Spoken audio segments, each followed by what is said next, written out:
Welcome back to FP Executive. My name is John Turley-Yurt. I'm here today with James Strapp, Associate Partner with IBM Canada and an expert on the electrical industry.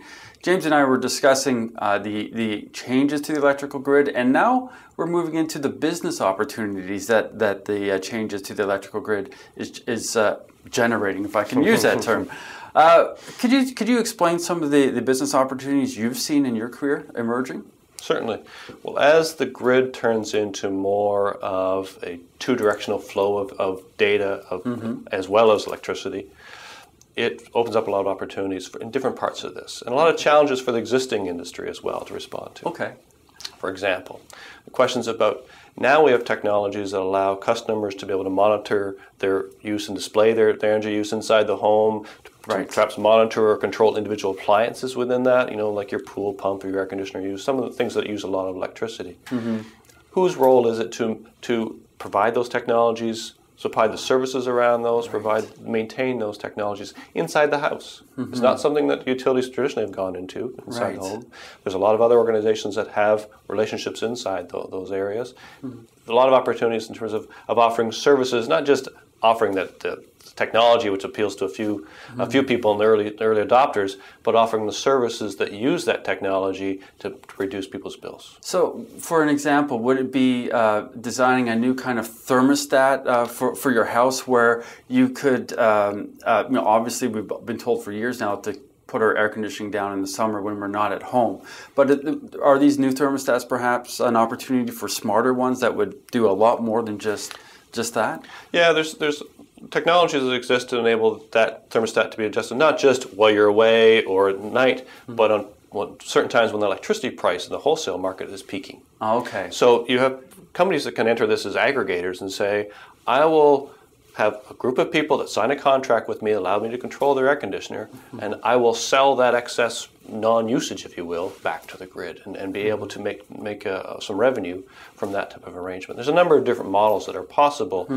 The technology allows. The constraints are more around the regulatory structure and the relationship with the customer and developing that kind of contract and structure with them. So and that's one side. Are there other business opportunities that you see sort of as an emerging frontier coming through? Well, the other one would be generation. Okay. In the past, generation was a big player's game. Right. You were a large nuclear plant or a large hydro plant. Now we're seeing that actually the more efficient generation may be taking rooftops and putting solar panels on those for a large warehouse. It's taking a farm and putting wind generation in that. So there's opportunities not just for the individual homeowner perhaps to get into that, but more for people to enter the market as service providers to say, I will rent out your rooftop, pay you a fee for that, and make money generating electricity. So for example, if you are a business person who has a very large warehouse with a big flat roof, there's now an opportunity to perhaps generate some revenue from that roof if you put on solar panels, and then you would sell it back to the power authority in the region. So an individual company can do that. Or more likely, I think in the future, it's companies that offer that to a service. They look after all of what technology to pick.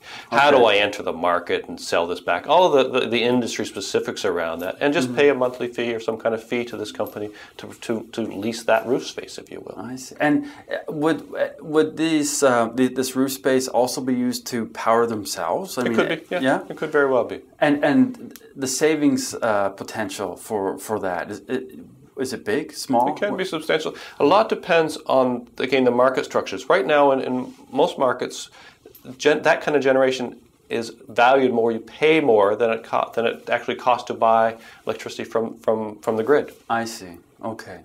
Interesting.